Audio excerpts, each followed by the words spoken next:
Cairo, Seattle.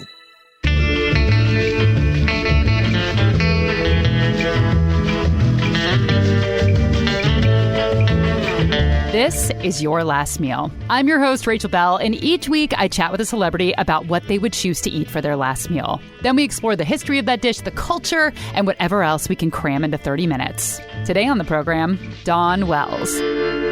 Now, you may think that you don't know who Dawn Wells is, but I guarantee that you do. Chances are you know the character that she played on TV, even if you haven't seen the show. Just sit right back and you'll hear a tale of a fateful trip.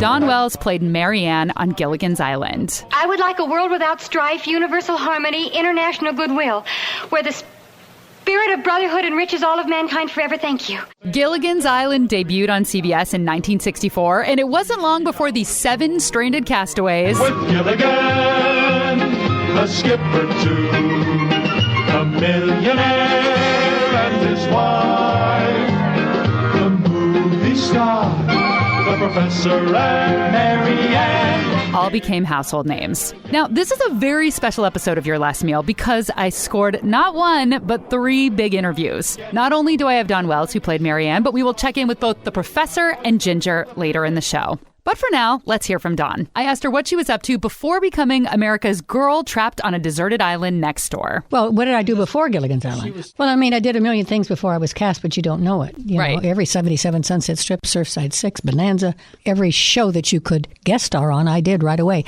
because I was trained at the University of Washington. Oh, you were? Yes. In acting? Yes. And so you graduated, then you went straight to Hollywood? Yep. I went to Stevens College, all women first, transferred to the University of Washington because of the theater department, went right to Los Angeles afterwards, and went right to work. Nice. So you got jobs immediately? Immediately. I saw that you were Miss Nevada in 1959, and then you went to the Miss America pageant in 1960. You know, it wasn't a beauty pageant. I entered it because they asked me to, and it was a scholarship to school.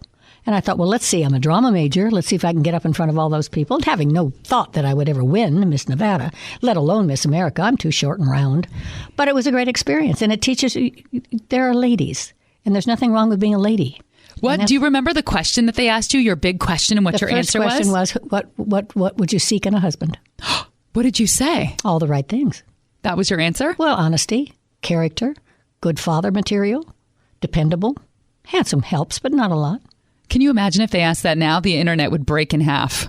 If they asked women what they look for in a husband. Why would it break in half? Because people would be so upset that it's not feminist enough to ask a woman you're supposed to focus on her and not who she marries. Nobody would ever ask that now. Or they could be gay. How stupid are you to be a woman and not consider who you should be marrying? That's true. It isn't just all about you. If you're going to have children, wouldn't you want a good father? That's true. Or a good supporter of your career, whatever it is? I mean, it's a mate that you're looking for. Right. Husband is not necessary, I guess, today. There was a chaperone with you every second. No falsies, no dyed hair. It was all pure the American girl back then. All natural. Mm-hmm. Is this a good time to mention that I've actually never seen an episode of Gilligan's Island? It's hard to tell people this without their jaws dropping. It was not a rerun that I ever remember coming across as a kid. But I have heard plenty about the whole Ginger versus Mary Ann thing. Women categorizing themselves as either a Mary Ann or a Ginger, and men clearly taking a stance on which of these women is more their type. So, of course, I had to reach out to Ginger for this episode. Hi, I'm Ginger. Unfortunately, Tina Louise, the woman who played Ginger Grant on Gilligan's Island, wasn't available. So instead, I got the next best thing. I interviewed my friend's 9-year-old daughter, whose name is Ginger. I was named after Ginger Rogers, who was a famous dancer, I believe.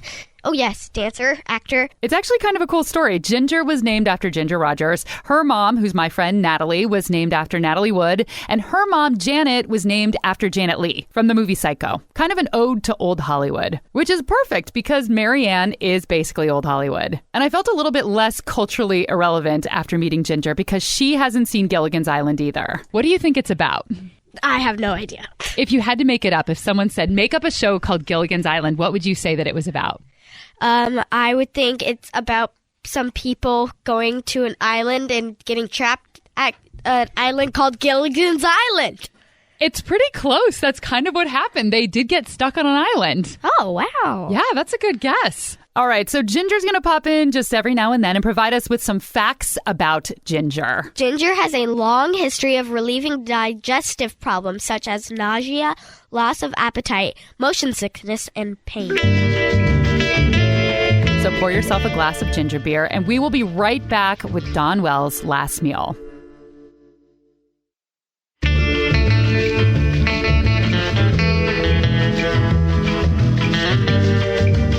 All right, we're back with sweet All-American Marianne, a.k.a. Dawn Wells, and her last meal. What would your last meal be? Roast wild duck, wild rice. You're wild. Well, my father was a hunter, and I like deer meat and all of that. I couldn't shoot anything, but always a good vegetable.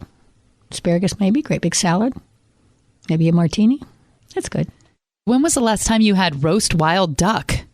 It's been a while.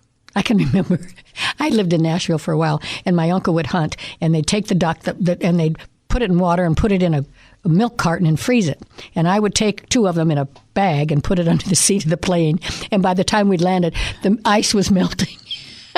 The ducks were thawing out. I only did that for a year or 2. You're probably the only person on the plane traveling with wild fowl. That's right. You couldn't go through security. Now they'd wonder whether you got frozen in that milk carton. Wow. So when you were a kid, your dad would hunt, and is that what you guys ate primarily for meat? Was the things your dad hunted? Well, and my parents were divorced, so I'm a fisherman.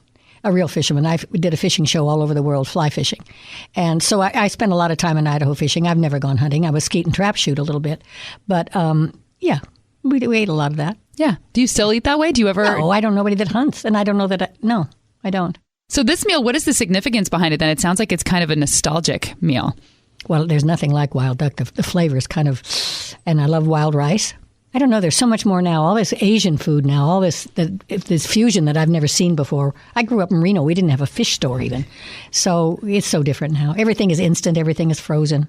I like to cook. I'm a good cook. I like to cook. That's what a lot of I was gonna ask Italian. you. I mean, I'm Italian, so I cook a lot of the pasta stuff. If you were doing something special and having people over, what would be something that you're like? Well, I have a little meatloaf that I found in a recipe not very long ago, and it's a meatloaf with orange juice and green apples in it and everything, and then you cover it with chutney. And it's a very interesting flavor. And I think, why couldn't you make meatballs and do that for an hors d'oeuvre? With orange juice and apples in the meatballs. Mm-hmm. That's really interesting. Mm-hmm. Notice the use of the word interesting. I've been told before that using the word interesting to describe food is not exactly a compliment. But I love how Dawn thinks that Asian food is exotic, but she doesn't bat an eye at putting orange juice and green apples inside of a meatloaf.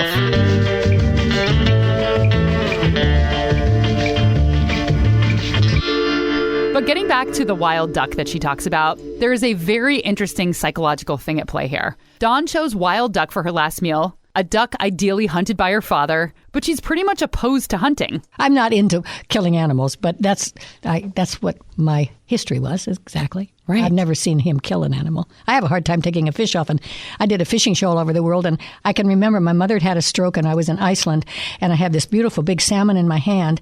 My mother, I didn't know what the doctors were saying, and the fish was gasping for breath. I burst into tears, let the fish go, and said, "Give me an hour, I can't do this." So when I held that life in my hands, I related to what was going on in my life. So I don't think I could ever kill anything. I don't know that I could even fish again. Oh, really? Mm-hmm, I don't know. Interesting. When was the last time you fished? About 8 or 9 years ago. I did a fishing show all over the world. So I was up in Alaska with whales and dolphin jumping and bringing in the big salmon. I think this is such a fascinating dichotomy. Dawn says she could never kill anything, and she's not into animals being killed in general, yet her last meal is wild duck. And this just shows how strong nostalgia can be. It all seems to come back to her dad and the ducks that he would hunt. Well, to help me sort out the philosophy and ethics of all this, I consulted with the professor. Hiya, Professor. Sorry, I didn't mean to scare you. You must be awful nervous. Well, I'm not nervous, Gilligan. I didn't realize you were here, and you startled me. Oh. Hiya, Professor. Gilligan. You see, you are nervous. You jumped even when you knew I was here. Unfortunately, I have tricked you once again. We do not have the professor from Gilligan's Island, but I did chat with a professor, Professor Karen Emmerman, who teaches the ethics and philosophy of eating animals at the University of Washington. And unlike me and Ginger, she has watched Gilligan's Island. When I was a kid, the professor seemed like this really lovely human who was just genuinely working really hard to solve all of their problems and who came up with these really creative solutions. I was thinking on the way over here, he made these washing machines. They could cycle on these cycles made of, I don't know, bamboo or something. And then they would cycle on them and it would turn the washing machine. And he made that possible. You know, totally willing to get his hands in there and solve the problem. That's how I remember him, though most of us professors aren't really. maybe like that. All right, so before we get started, I must mention that Karen is a living, breathing vegan. I feel like I know so many vegetarians who say they're vegetarian, but they eat fish. So how does that work psychologically and morally and ethically? How do you decide what you eat, what is worthy of killing, and what is not worthy of being killed?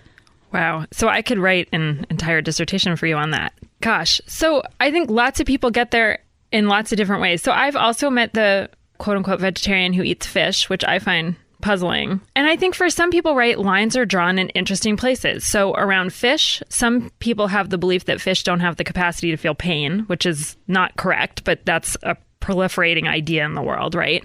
So they draw the line at sort of like they won't eat chicken, but they'll eat fish because they think fish can't feel anything. Some people draw the line because fish seem so radically different from us, right? Because they're aquatic animals. They don't look a thing like us. They don't have legs, right? They don't have the same sort of physical structures. And so people just find it easier, I think, to think of them as other than.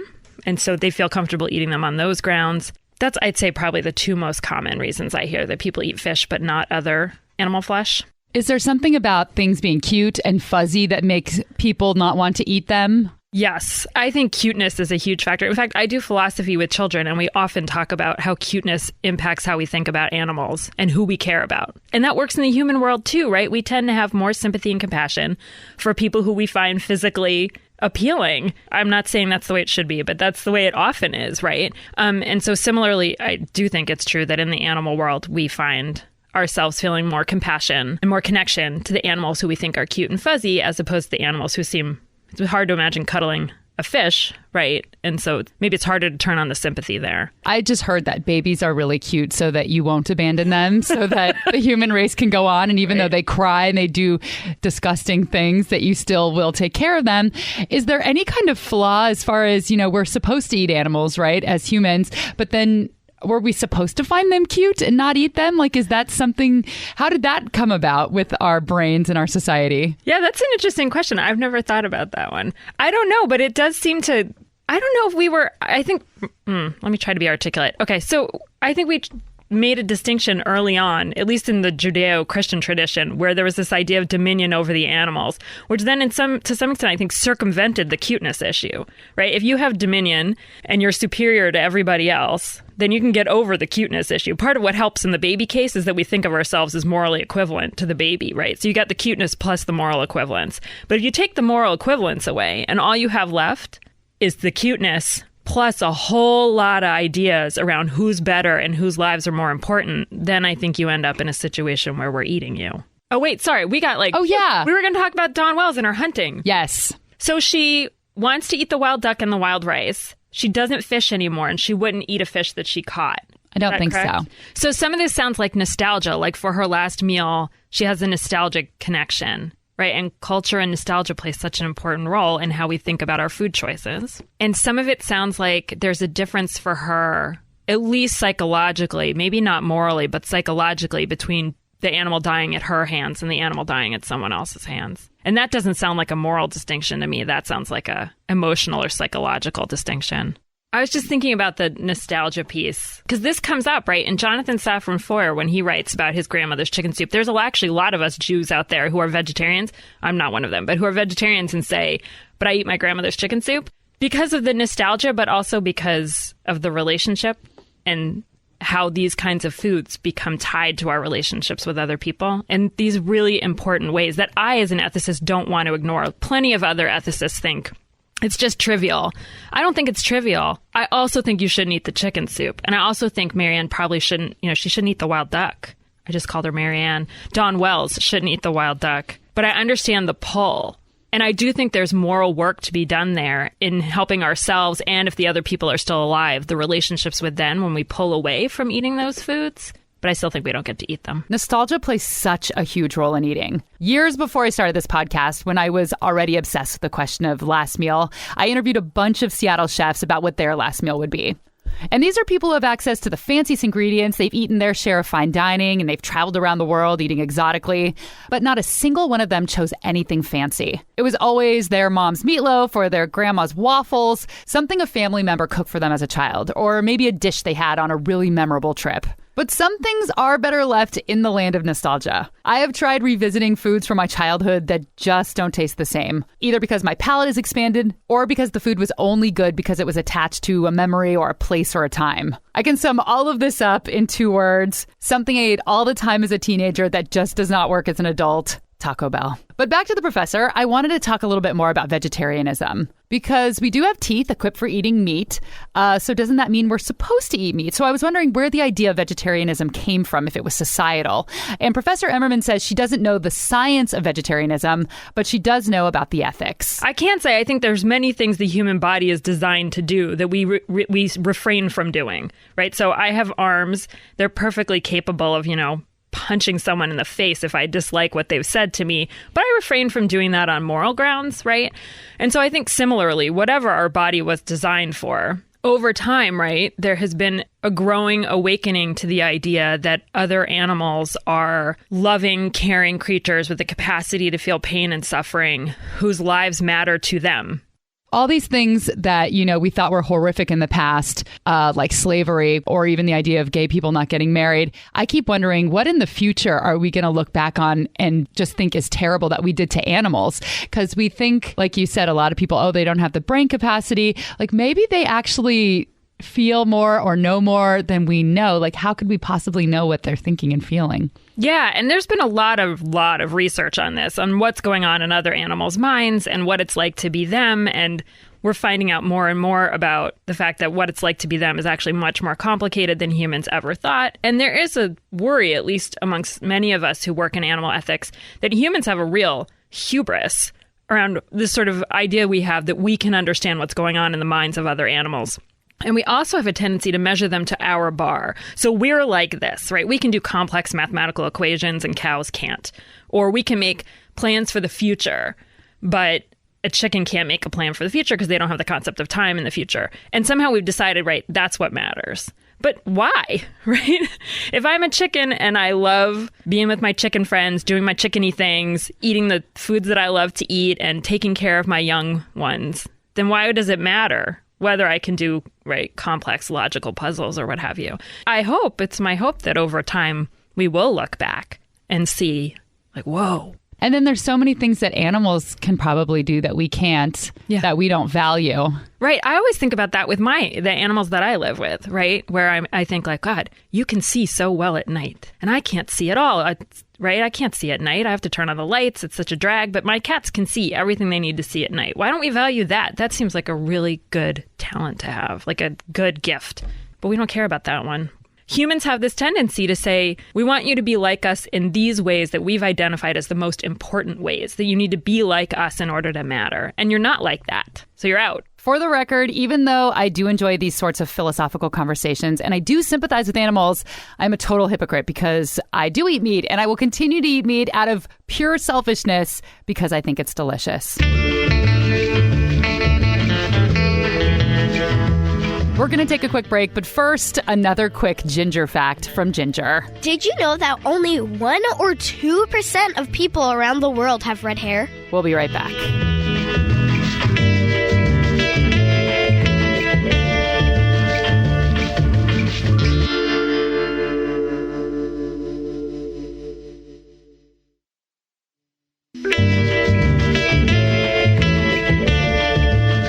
We are back with a few last words from Dawn Wells. What do people say to you? Are there catchphrases or things that they want you to say or things they want you to do? No, they all want to marry me. I love Marianne. They all love Marianne. Marianne was a good character. What do you think you have in common with her? A lot. I was born a Marianne. My mother manners, and she was a team player, and she would help out, and she wasn't a bit jealous of Ginger, and she was buddies with everybody. She's what we should all be. She just was a good friend. And that was Dawn Wells' last meal. Now this is the tale of our castaways. They're here for a long, long time. If you are a Gilligan's Island fan, pick up her cookbook. It's called Marianne's Gilligan's Island Cookbook, which is hard to say because there's a lot of apostrophes in that title. She had other actors from the show contribute recipes to the book. Recipes like Bob Denver's Poop Oopie Doo Dip. Bob played Gilligan. And this recipe is oh so vintage. It includes cream cheese, pineapple tidbits, water chestnuts, and pecans. Thanks to our professor, Karen Emmerman, philosophy professor at the University of Washington. And special thanks to 9-year-old Ginger Friedis. This episode was produced by Aaron Mason and myself. Original music by Prom Queen. And in podcasting, it's the reviews that make our world go round. So please subscribe to the podcast. Please leave a review on iTunes, especially if you're a personal friend of mine and you haven't done this already. If you want to come to my next birthday party, you know what you need to do. I'm Rachel Bell. I'm Ginger, and this is your last meal. I'm Rachel Bell. I'm 37, and this is your last meal. Friends, you're sure to get a smile from seven stranded castaways here on Gilligan Town. Why did the chicken cross the road? Why? To get to the taco stand on the other side. I know for a fact that Rachel likes tacos.